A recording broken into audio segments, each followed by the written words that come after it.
Well, quick video here for our final video in Chapter 11. We're going to talk about the SQL Server 2008 R2 feature pack.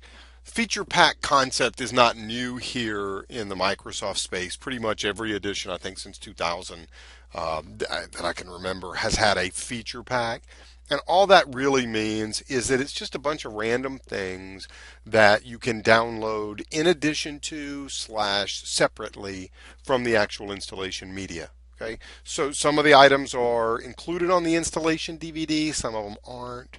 So I figure we'll just kind of talk through some of the more popular ones here. So they do have to be downloaded separately.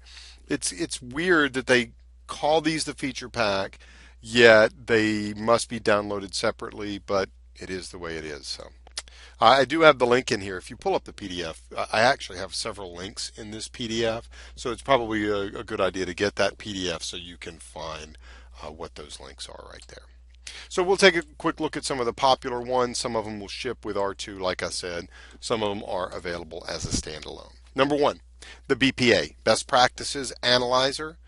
This is a tool you're probably already familiar with. I first remember this coming out, gosh man, wow, like 7-8 years ago at this point. Wow.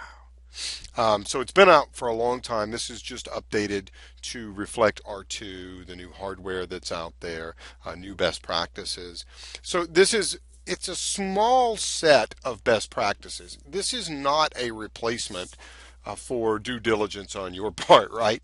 It's a good idea to run this, get a good overall feel for it, for your system. I think most of the things that it will check, any good consultant would have figured all of this stuff out without having to install the software anyway. It'd be part of your initial data collection scripts and PowerShells scripts that you would run against any new server you were working on.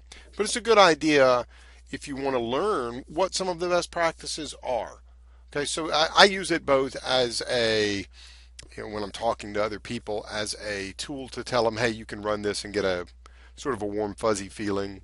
But you can also use it as a learning tool. You can learn what are the best practices that Microsoft recommends, and then you can read up as to why Microsoft would recommend that particular best practice.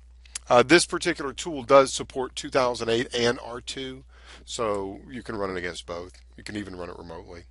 But you're talking about things like, it's going to check your max degree of parallelism, and it's going to see whether it's an accepted value.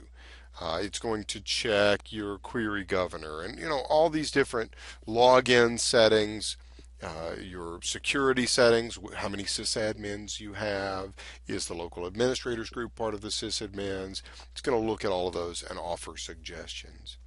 It does have a separate download link. For whatever reason, the previous page, the feature pack itself, on my machine at least, was having trouble. It was not actually, you're supposed to click on the link from within that feature pack page, and it just wasn't working. So I figured I'd go ahead and give you that separate link there. You do have to install a couple of other things. This runs in the context of the baseline configuration analyzer. So you'll have to have that installed. And it also has to have PowerShell 2.0. That is not installed with SQL Server 2008 R2. If you'll remember from earlier, that SQL Server 2008 R2 will install PowerShell 1.0 if you don't have PowerShell. So you will need to install PowerShell 2.0. And like I said, you can run it remotely. But you see what you can check. You can check boxes and say, this is what I want to run. This is the instance I want to run. I want to check reporting services or analysis services and so forth. So a good little tool. It's going to come up and give you a bunch of things that it says are non-conforming, a bunch of things that it says are errors and are warnings. And I promise you, you're going to get errors, you're going to get warnings every time you run it, okay? The trick is, and where you provide value, is how do you know that something reported as a non-compliant error is really something that you should change? Just because it's not a Microsoft best practice doesn't mean it has to be changed, does it? Is every Microsoft best practice the best practice for everything in the world? No, it isn't. In case you shook your head and said yes. Okay, so you do have to bring a little bit of knowledge to this, but it is a good little tool. Now, for those of you needing to migrate from other systems, they offer this thing called the Migration Assistant. And this SQL Server Migration Assistant is really sort of an umbrella name. There's the umbrella, the Migration Assistant for Access, for Oracle, for MySQL, for Sybase, and for different versions of each. So you can run those. You need to download the one you need, right? So you'd go download the Access Migration Tool or the MySQL one. So go to that link and check those out. One of the cool things here, just continuing the SharePoint and SQL Server integration, the reporting services integration, is the reporting services add-on for SharePoint to add in for 2010. Just basically allows you to run your report server from within SharePoint. Okay? Now you can have collaborative reports, centralize your reports, assign security on your reports, and all that, right? There's the link for that as well. Power Pivot, we've talked about Power Pivot a couple of times. I don't want to spend in too much here, but just can go download that.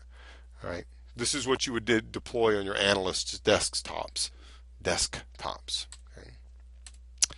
You do have some example policies. If you're working with policy-based management, you can install those as well. One of the more confusing bits I find is the idea of the SQL Server 2008 remote Blobstore. Okay, so the remote Blobstore allows you to move your blob storage outside of SQL Server. And if you've been around SQL Server for a while, you recognize we already have something like that came out in 2008 called Filestream, right? So if you've got Filestream, this is actually different. Now it's mildly different. I mean, well, I don't know. It is different. It's different enough, okay? Filestream has to have NTFS. Okay, so you are storing it in NTFS.